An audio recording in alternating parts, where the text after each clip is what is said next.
तो आज बारी है श्रीमद् भगवत गीता 63 एपिसोड का 30वां एपिसोड का। आइए 5वें अध्याय के 17वें दोहे से शुरुआत करते हैं।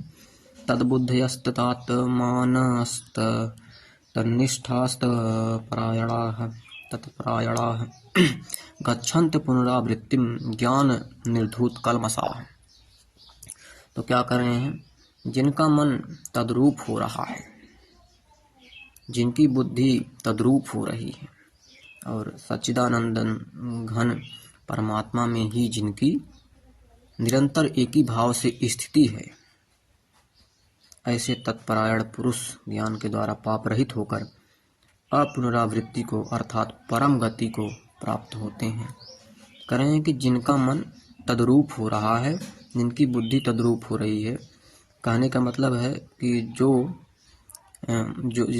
जिसका मन और बुद्धि जो है स्थिर हो गया है, स्थित एक जगह शांत हो गया है, सच्चिदानंद घन परमात्मा में जिनकी निरंतर एक ही भाव से स्थिति है, जिसका ध्यान परमात्मा की ओर है, लगातार जो परमात्मा का ही चिंतन कर रहा है, उनका मनन कर रहा है, उनके बारे में चर्चाएं कर रहा है, उनका जो है हर तरह से उनको पाने की चेष्टा कर रहा है।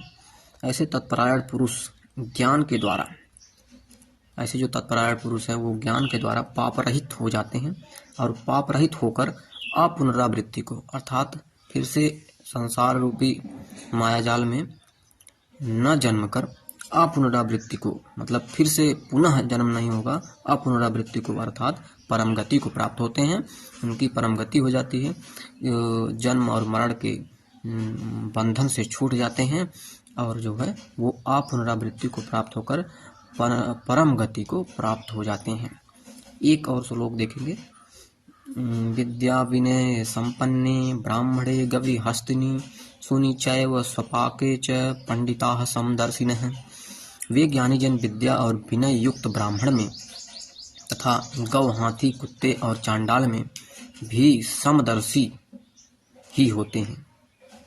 तो कह रहे हैं कि सब में जो है ज्ञानी जन जो है, जो विद्या विनय युक्त ब्राह्मण है या फिर गौ, हाथी, कुत्ते, सबको जो है और चांडाल में ही सबको समान रूप से देखते हैं, सब में समदर्शी होते हैं जो है। तो इनका ये कहने का मतलब है। तो अगला श्लोक दिया है इहैव तैर्जितः। एक श्लोक और देख लेते हैं। इहैव तैर्जितः सबो येषां साम्ये स्थितं मनः निर्दोषं हि समं ब्रह्म तस्माद् ब्रह्मणि ते स्थिताः।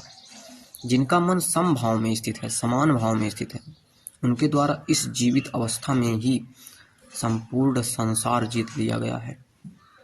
कहने का मतलब वो जो है समान भाव में यदि है तो उनका सब सम्मान करेंगे, क्योंकि सच्चिदानंद घन परमात्मा निर्दोष और सम है।